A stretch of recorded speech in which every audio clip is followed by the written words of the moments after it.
Hello, and welcome to an episode of Delivered, brought to you by Pyatt Sotheby's International Realty and the Lacek Group. Racheallee Lacek, the team leader, and I'm here with team members Christian Musaraka and Jenny Leonard. Morning. And today's special guest, we have Andrew Stockey from WTAE Channel 4 News, and a very long-time friend of mine for, God, how long's it been, Andrew? I think it's been a decade. I think it's when we first met. You're actually, oh my God, a decade. And you don't look any different. Neither do you. We age very well, right? I don't know about that. It must be the wine. Well, Andrew has been going through some grueling several weeks with a lot of, interaction, whether it be on the street, whether it be, of course, on interviews like this. And, Andrew, tell us, what have you been up to? What's going on? How are you? I'm very well. Thank you very much. I've been, this is week 6 now of this, the stay at home during the pandemic. I've been working from home half the time, which may sound a little weird if you're in television, but through the magic of things like Skype, Zoom, we have apps on our phone that allow us to go live from locations. I've been able to broadcast from my living room, my bedroom, outdoors. We just did a telethon for the food bank, so I was live there last week. So I've only spent a few weeks in studio, but it's been very eye-opening because it's a story that, and as I think a lot of people have told me, this is the story of our careers. This is the biggest story that we'll ever cover in journalism. So it's been nonstop that for the last 5 weeks. And finally this week, I'm focusing on the NFL draft because I'm also the sports director at Channel 4. And I know a lot of fans want to get away from dealing with this every single day. This might be the way to do it, to kind of just escape and enjoy something a little bit different.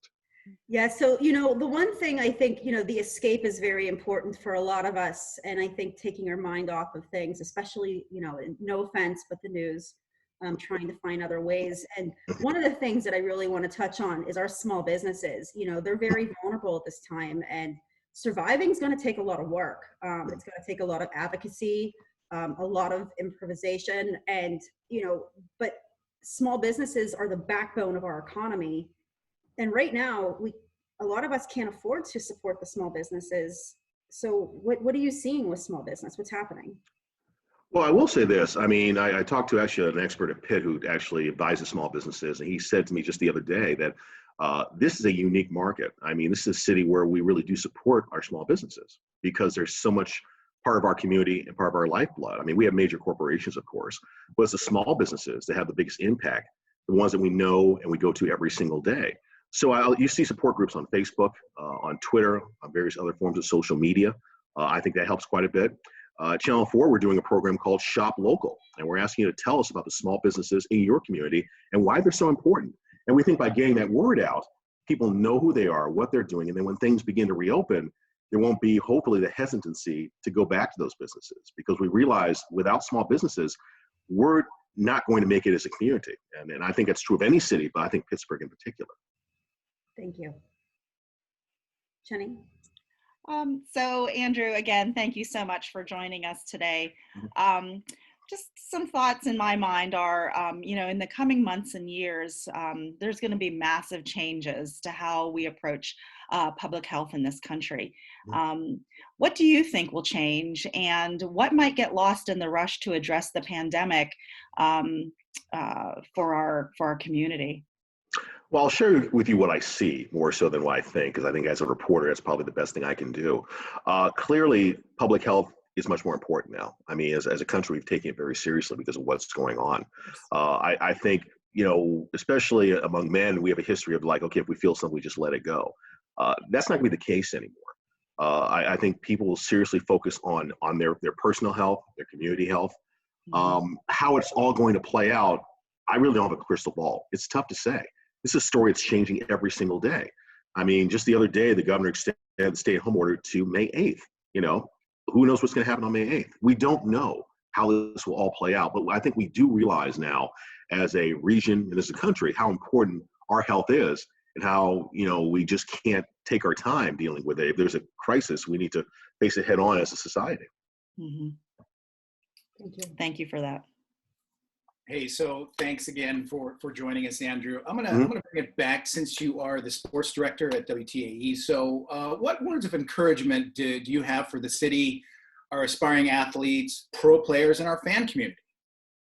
You know, it's funny. The position I hold, I never think I really influence people by what I say, but rather what I show, the stories I show, the people I try to highlight, and so on and so forth. But people always ask me, you know, what can you say that's inspiring, that's going to help people through this? And I do get on my Facebook page now, which is something I've never done before, and I do a video once a week, and I just say, look, you know what?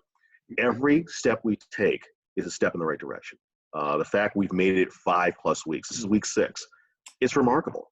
The fact that we've kind of put our own personal feelings aside for the greater good is amazing. I saw it at the food bank. I mean, we raised $1.2 million in one day. Wow. 600,000 of that, actually more than 600,000 of that was individual donations. It wasn't corporate, it was individual. I think the greatest thing I can tell people is, look, Pittsburgh is an amazing place. I'm not originally from here. I moved here 25 years ago. Thought I'd be here for a cup of coffee. Well, it's been a very long cup of coffee, but it's been 25 years, and there is no place on earth that I can think of, and I've been around this country, where people, you know, we don't have all the money, we don't have all the resources, but we have a great heart, and we care about our community. And I just think that Pittsburgh spirit, which we talk about, really does exist. And all we have to do is keep doing that. And it's hard, especially when our neighbors are suffering. But the fact that we think about our neighbors and we do what we can with what we have makes us an extraordinary place. Not just for the residents, not just for the athletes, for all of us. So I just think being Pittsburghers, and that means something, I think is going to get us through this. And that's probably my greatest inspirational message to everyone out there. That's fantastic. Thank you so much. Absolutely Yes, agree. thank you so much. I do agree. Pittsburgh is a very, very dynamic and, as Lucas Pyatt would say, resilient city. So we will Agreed. come back from this, you know, and with so many great people that are inspiring day to day. And I really appreciate the videos too weekly, because it does help. So thank you so much. Well, thank you, everybody. I appreciate everybody's time. And Andrew, thank you so much for being with us today. And we look forward to seeing you in person soon. I look forward to it as well. Please stay safe, and thank you for giving me a little time to share a few thoughts. Thank you so much. We appreciate it.